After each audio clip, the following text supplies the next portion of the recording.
அம்மா சொல்றீங்க இந்த சீக்காய் கிழவியோட பழைய வீடு இருக்குல்லம்மா, அங்க ஒரு அண்ணன் ஒரு அக்காவுக்கு முத்தம் கொடுத்து கிச்சு கிச்சு முட்டிட்டு இருந்தாரு. எந்திரி. நீ எதுக்கு அங்கெல்லாம் போன? பனங்கிழங்கு எடுக்க போனம்மா. இனிமே அங்கெல்லாம் போக கூடாது, புரியுதா? ஆமா, போக கூடாதுன்னா போக கூடாது குமாரா.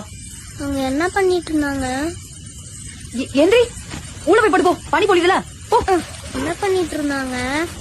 அவங்க விளையாண்டு இருந்தாங்கடா. இப்ப நான் எப்ப அவங்கள மாதிரி விளையாடுறது? எப்பெல்லாம் விளையாட கூடாது சாமி, அது தப்பு. அப்ப அந்த மட்டும் விளையாடுறாங்க. குமாரா இந்த வாடி சாமி, இந்த அண்ணன் இருக்காருல்ல, ரொம்ப கெட்ட பையனம். என் தங்கம்ல, நீ அந்த மாதிரி விளையாட கூடாது. அப்படி சீதா கூட மட்டும் விளையாண்டுக்குவா. அந்த பையனுக்கு பயம் இல்ல.